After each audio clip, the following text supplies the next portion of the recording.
Hello, this is Stephen Childs, member of Team Fairness.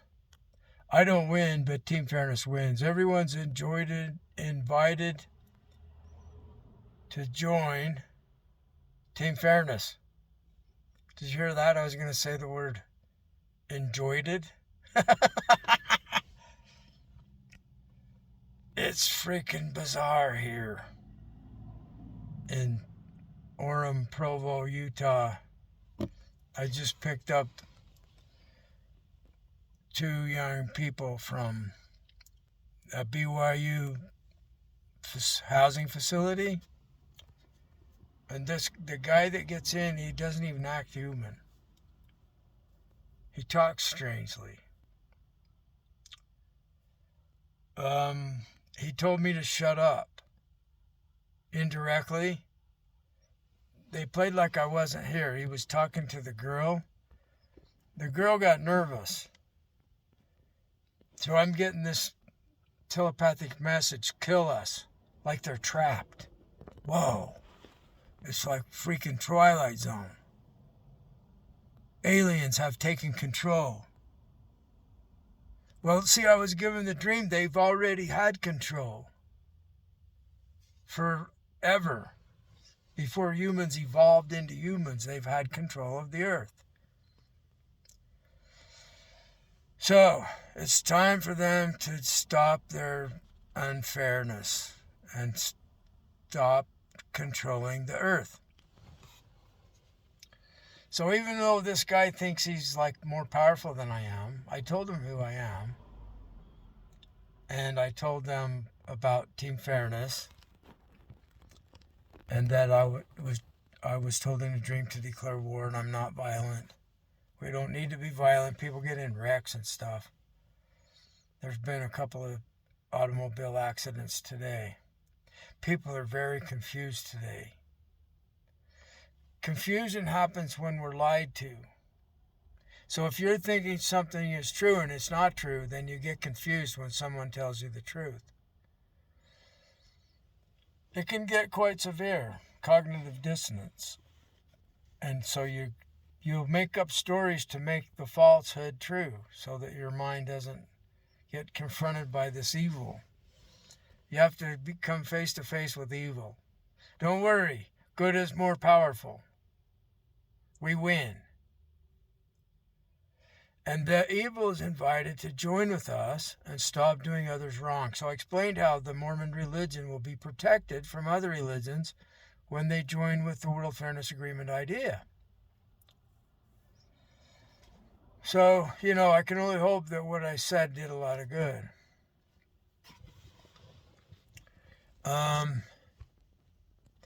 Him talking about whipping, I'm feeling the fear of it right now. You could hear it in my voice. There's like a memory within us of being whipped or punished from childhood. I watched a young family walk by, the parents and a toddler, and he turned around and he wanted to come back with me. I could see it. This happens all the time. The young children sense that I'm the right direction, so they want to join my team. And then evil pushed him down on the sidewalk. And then his father says, come to me, child. And so the child runs to his father for protection from this entity that pushed him down on the sidewalk.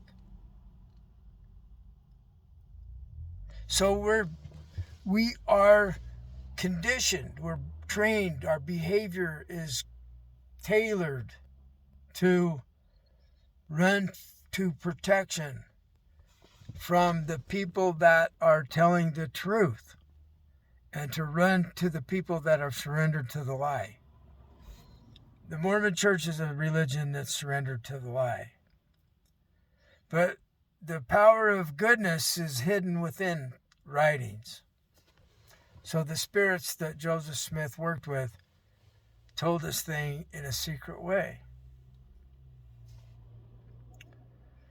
They let us know that they were telling him some real stuff.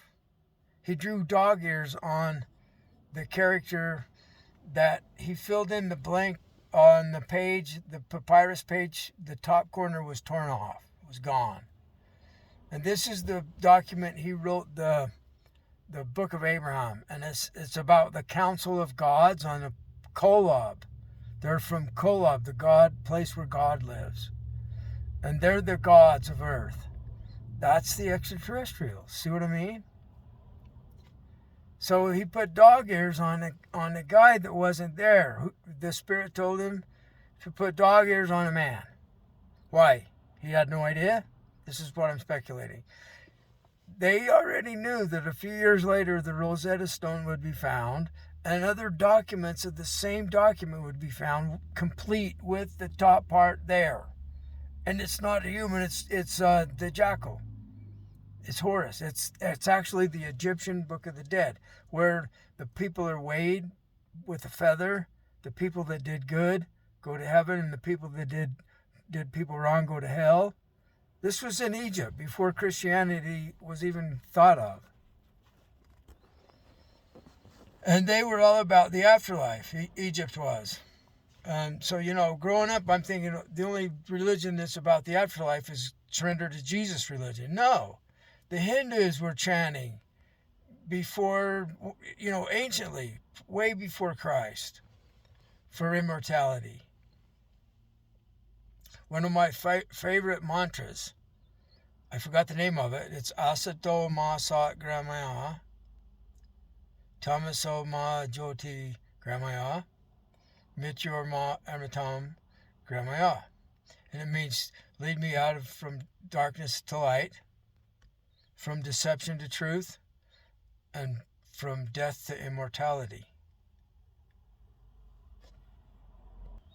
When I was on BYU property, I started thinking